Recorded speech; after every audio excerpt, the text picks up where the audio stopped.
ലോക്സഭയിൽ ഈ ബില്ല് അവതരിപ്പിച്ച് പാസ്സാകുന്ന ഒരു ഘട്ടമെത്തിയപ്പോൾ നിങ്ങളുടെ മുദ്രാവാക്യങ്ങളൊക്കെ BJP പ്രധാനമന്ത്രിക്കൊക്കെ അനുകൂലമായിട്ടായിരുന്നു. അതായത് കേന്ദ്ര സർക്കാരിന് മാത്രമാണ് നിങ്ങൾ വിശ്വാസത്തിലെടുക്കുന്നത്. അതെ, ഇപ്പൊ പാർലമെന്റ് സമ്മേളനം നമ്മളെല്ലാവരും കണ്ടതാണല്ലോ. രാവിലെ മുതൽ കണ്ടിട്ട് ഞങ്ങളുടെ മുനമ്പം പ്രശ്നത്തെ കുറിച്ച് മുനമ്പത്തെ അറിയാത്ത, മുനമ്പത്തെ കാണാത്ത കിരൺ റിജു അടക്കം എത്ര പ്രാവശ്യമാണ് മുനമ്പത്തെ കുറിച്ച് പറഞ്ഞത്. അപ്പോൾ പോലും ഇപ്പൊ 8 മാസമായിട്ട് നമ്മുടെ പാർലമെന്റിൽ നമ്മുടെ മുനമ്പം വിഷയം അവതരിപ്പിക്കാൻ നമ്മുടെ MP-മാർ കഴിഞ്ഞിട്ടില്ല, കേരളത്തിലെ MP-മാർ കഴിഞ്ഞിട്ടില്ല. അപ്പൊ നമ്മളെ അറിയാത്ത നമ്മുടെ ആളല്ലാത്തവർ ഞങ്ങൾക്ക് വേണ്ടി സംസാരിക്കുമ്പോൾ അവർക്ക് വേണ്ടി ജയ് വിളിക്കേണ്ടതല്ലേ ഞങ്ങൾ?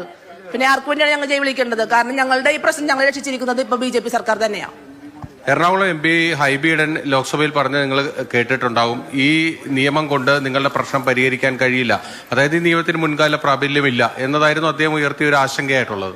അദ്ദേഹം ഇത് വായിച്ചു നോക്കിയിട്ടില്ല. അദ്ദേഹം വഞ്ചി സ്ക്വയറിലെ സമരത്തിൽ പറഞ്ഞത് ഈ മുൻപ് വിഷയത്തെ കുറിച്ച് പഠിക്കുന്നത് അദ്ദേഹത്തിന്റെ ഭാര്യ പഠിക്കുന്ന ആ ഭാര്യ പഠിക്കുന്നതിന്റെ പകുതിയെങ്കിലും അദ്ദേഹം വായിച്ചു നോക്കിയിരുന്നെങ്കിൽ ഇന്ന് പാർലമെന്റിൽ കയറി എന്താണ് ഇത് വികാരമാണെന്ന് പറയില്ലായിരുന്നു.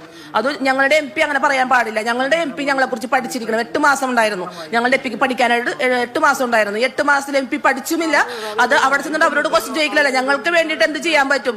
ഈ വകുപ്പുകളൊക്കെ പഠിക്കണമായിരുന്നു. ഞങ്ങൾ പൊട്ടന്മാരൊന്നും അല്ല. ഞങ്ങൾ സാധാരണക്കാരായി ഞങ്ങൾക്ക് മനസ്സിലായി, ഞങ്ങൾക്ക് രക്ഷപ്പെടാമെന്ന് മനസ്സിലായി. പക്ഷേ MP-ക്ക് അത് മനസ്സിലാകാഞ്ഞിട്ടല്ല, വോട്ടാർത്ഥിക്ക് വേണ്ടിയിട്ട് മുനമ്പം ജനതയെ ഞങ്ങളുടെ MP തള്ളിക്കളഞ്ഞു. അതുകൊണ്ട് കാരണം